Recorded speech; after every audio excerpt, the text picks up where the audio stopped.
Deus, para mim, é um ser que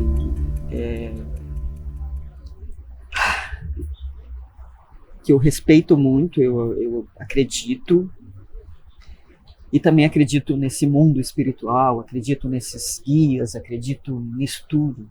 Acredito porque se eu morresse eu ia querer estar aqui ajudando o povo, entendeu? Então eu acho que é bem isso aí mesmo, a gente não vai conseguir ficar sossegado dormindo, não. Esses últimos 2 anos serviram muito também para eu repensar muito sobre a minha fé. É muito difícil a gente sustentar a fé em alguma coisa com tanta tragédia acontecendo. E eu acho que o que me segura, né, a fé nas coisas que eu acredito e, né, em tudo que já faz parte da minha história é a arte. Não fosse a arte, talvez eu já tivesse me distanciado da religiosidade há muito tempo. É uma fé que eu entendo que ela também precisa ser revolucionária, ela precisa ser, sabe, justamente assim, essa revolta, isso também faz parte de acreditar em algo. Não é essa fé que serve para silenciar, para acalmar, para falar, não, vai estar tudo bem, é assim mesmo. Ah, porque Deus quis assim. Não. Deus quer que a gente se mexa.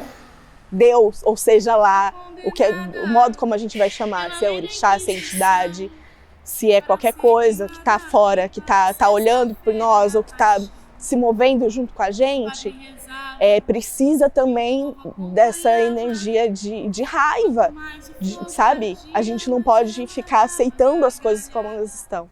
Se tem alguém lá fora, se tem alguém olhando por nós e está deixando isso tudo acontecer sem intervir, então não existe nada. Mas eu quero acreditar que existe alguma coisa. E essa coisa, ela tá fora, mas ela também tá dentro. Eu acredito muito no universo, né? Já tem essas paradas meio assim. E dessa conexão comigo mesma, assim. Eu sinto que sempre quando eu tô muito distanciada de mim é quando eu perco totalmente a fé nas coisas, vontade de viver e tal. E quando eu volto pra mim é onde eu encontro essa força, sabe? Então, eu tô nesse movimento, nessa busca de realmente... Tem a Lara, né, que eu sigo das Mulheres de Raízes, ela sempre fala que dentro de você tem todos os recursos. Então vai muito nesse assunto também que a gente estava falando, de olhar para você mesmo, de ver o que o seu corpo está falando, né, e tal. Então eu penso nessa questão de fé, um pouco nessa ligação, sabe? Deus, para mim, e arte, é tudo a mesma coisa, sabe? Às vezes as pessoas separam, né, falam assim que um é profano, o outro... Eu não vejo isso, né? As pessoas querem padronizar tudo, né?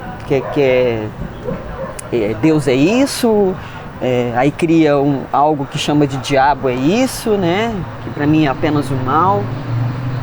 E nós damos lugar para esse mal quando a gente quer, ou quando a gente não aguenta, ou quando a gente não suporta, ou quando a gente precisa usar esse mal para se defender até mesmo. Religião é uma das coisas que inibe, eu não posso fazer tal coisa porque minha religião não permite. Mas eu penso, eu desejo, eu tenho vontade, eu só não realizo porque minha religião não permite. Então qual é a diferença entre desejar, pensar e fazer? Certo? Então religião fez muito tempo isso, família fez muito tempo isso, a estrutura social fez muito tempo isso. Eu não ligo, né, para as diversas opiniões e as divergências nas crenças e etc e tal. Mas uma coisa que é fundamental para que aquilo faça sentido e não me cause um desconforto é que exista coerência dentro de determinadas crenças. E muitas vezes há uma distorção, né, dos próprios conceitos. Mas eu acho que a religião, quando ela é muito legal, quando você está usando aquilo para você mesmo, para você crescer, para você evoluir, para você entender o ser humano, para entender a si mesmo, para entender o mundo em si. Mas a religião, ela também pode ser um instrumento de escravidão, sabe? Principalmente uma escravidão emocional, mental. Eu tinha algumas questões existenciais a respeito de fé, do metafísico, de um divino acima da minha existência. E eu fiz algumas perguntas pontuais por que que eu existo, qual que é o sentido da minha existência e o que a humanidade ou a vida ou Deus ou esse divino espera da minha existência. Por que que eu tô aqui? Qual que é o meu sentido de vida? E aí eu estudei teologia numa faculdade que estudava religiões, pesquisas de religiões. Então, por mais humana que eu seja, eu adoro uma pesquisa, adoro um número nesse sentido, gosto dessa quantificação.